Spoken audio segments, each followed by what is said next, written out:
Good morning, folks. Ron Bishop here from Timaru, New Zealand. What do you think of it? Eh? What do you think of a haircut? Pretty good haircut, isn't it? Murray Gibson gave it to me. You know Murray?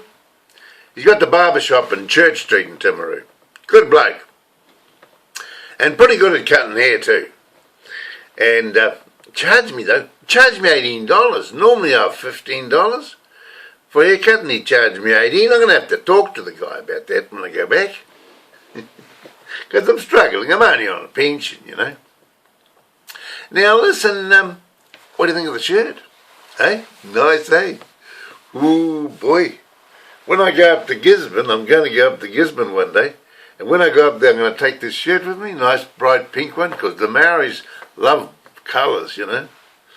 And it's a nice, good shirt for the Maoris to impress the Maoris, eh? And I only buy these shirts from the television. This is my television station, you see. It's the only way I'm allowed to get the word out there. I used to write letters to a newspaper called the Timaru Herald. Do you remember the Timaru Herald? Yeah, well, God almighty. I wrote him a letter yesterday, and this is what I wrote. I'll just read it out to you. Just a minute. The editor of the Timaru Herald. Dear Sir, Nan's New World Garden. The Basilica Church in Timaru was packed with people today, the 30th of December 2013, despite the rain. As the rain poured down at 2 p.m, I thought that has to be Nan Raymond sending down the rain from heaven to water all the flower gardens in Timaru. As I sat in the church listening to the stories about Nan and her love of roses, I thought how we can repay Nan Raymond for the wonderful legacy she left us in downtown Timaru and on Caroline Bay. And God gave me the answer. The New World supermarket is built in the middle of the Raymond's Etheridge Gardens at 10 Seeley Street, the garden that Nan loved so much.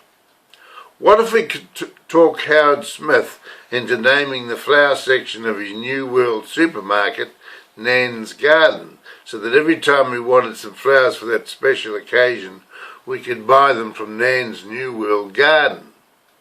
Would you mind suggesting the idea to Howard Smith to see what he thinks? Ron E. Bishop, New Zealand promoter and motivator. Guess what happened to that letter? Went in the rubbish. Timaru Herald never printed it. Nah, they don't print anything of our right. Here he is.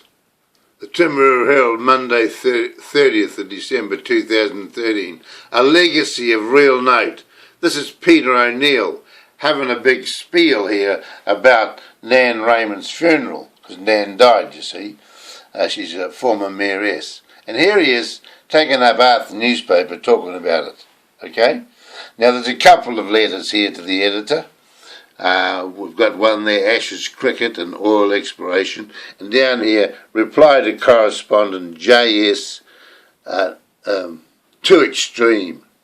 Right? Wouldn't print it. And over here, this is today's paper. This is Tuesday, December the 31st, the Timaru Herald. And here he is again, good shares of honours. Because this is the day that all the people got honoured, you see, got the sirs and all the titles.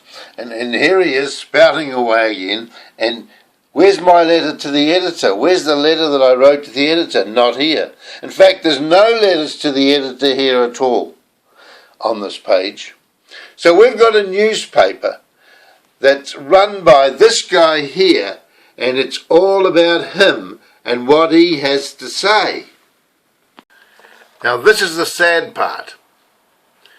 In today's Herald, there were 5 advertisements, businesses advertising in today's Herald, just 5. There were 7 advertisements promoting the Timaru Herald. So we've got 5 paying customers promoting advertising the Timaru Herald, and another 7 customers, which is the Timaru Herald themselves, trying to get business. They can't get business because it's all about themselves. They're not including the community. They've cut back on the number of letters to the editor that they'll accept. You can't write a letter to the editor and expect to get it in, right? And they just refuse to print any of my letters. I spend a lot of time and a lot of work putting these letters in. And it's going to be sad because we're going to lose the Timaru Herald. It's going to fold if we continue. If this guy, what's his name? Peter O'Neill, is it Peter O'Neill, whatever his name is? If he continues to manage it, we're going to lose the Timaru Herald. There's no doubt about that. And it's sad because it's a good newspaper. Been going for years. Oh, no wonder why I get wild. I've only ever spoken to this Peter O'Neill a couple of times in my life. Last time I went down there to see him, he told me he was blocking my emails. That my emails are not getting through because the newspaper's blocking them. Now he's got no reason for this, except that it's just jealousy because I'm doing something that he can't do. You see, I'm going to be promoting Keep New Zealand Beautiful in the new year. There's a organisation called Keep New Zealand Beautiful, and I'm going to be working alongside them to promote Timaru and keep Timaru beautiful. And it means getting alongside the council, the mayor and the councillors and the local newspaper, the local news media. But how the hell can you get alongside the local news media when you go to see the guy and he won't even see you? You can't talk to him? Sack him. Get rid of the guy.